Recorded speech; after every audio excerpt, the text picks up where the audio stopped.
Hey there guys, my name's Ed, and in this video we are going to be comparing 4 microphones right here in my home studio.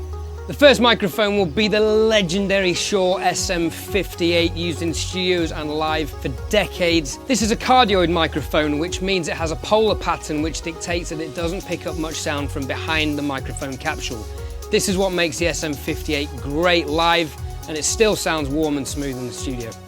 Alright, so we're here in a Logic project of mine for one of my new songs coming soon, called The World Falls Out of the Sky. And what I've done is I've recorded the same vocal line 4 times, once on each microphone on the same day, so my voice was sounding the same, to try and make this test as even and fair as possible. There's no reverb, compression, EQ or effects of any kind on any of these vocal tracks, so we're going to hear them in the raw. And the world keeps spinning, we don't know why, and we're still here with no reason why. So it's quite a smooth microphone. I'm not getting loads of top end out of it. It's not particularly bright, but it's definitely, I wouldn't describe it as dull either. I'd say it's quite a neutral sound. The fact that it's got no top end means it's great for live, but in the studio you might want to dial a bit of that in. However, it is also useful for naturally curtailing some of the sibilant sounds you get from certain singers. Next up, we have the Sennheiser E945 microphone. This is my favourite microphone to use live. It is a super cardioid microphone, which means it offers even better feedback rejection. It's very clear, there's lots of top end, which you have to be careful with live, but it's a great sounding microphone. And the world keeps spinning, we don't know why, and we're still here with no reason why. So straight away I feel like that mic is quite a bit clearer. There's not as much low end, there's not as much low mids in that microphone. There's definitely a lot more top end. The top end on this microphone is very clear. So I wouldn't necessarily use this microphone in the studio personally, because I don't feel like it's got loads of character in the mids, and there's not much warmth to it, I don't feel. But live, it is so clear. I love using it live. Next up, we have the Neumann KM105. This is a handheld condenser microphone.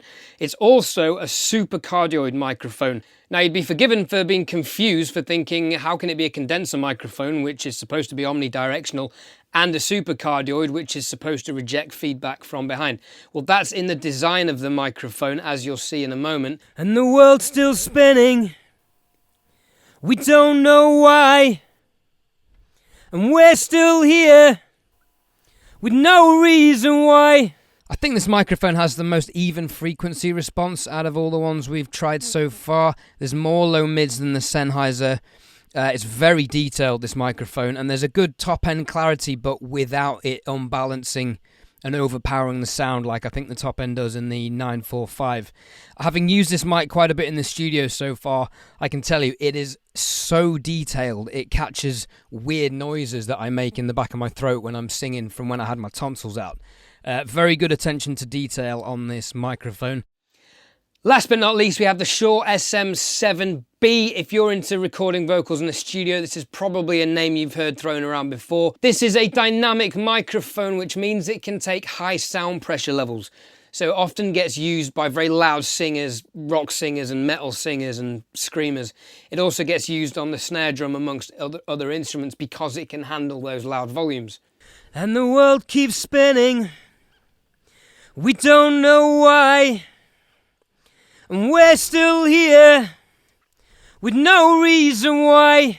I find this microphone very smooth, which I think is why it's so popular in studios. There's just almost a softness to it, strangely, despite it being a dynamic microphone. There's more mids than an SM58, but overall I do find it a little bit dull. I certainly miss the clarity of the 105 and the 945.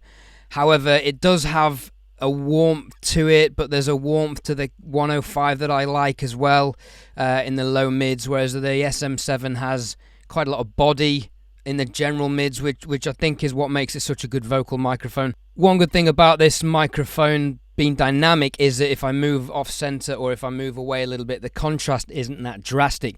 On the cardioid and hypercardioid SM58 and E945, if you move away, certainly if you move off axis, you can hear it. Now the KM105, if you even move slightly off axis, there's a massive reduction in volume. So in a studio context, I find I had to be quite careful. I like to move around when I'm singing and bob my head and move back and forth from the mic.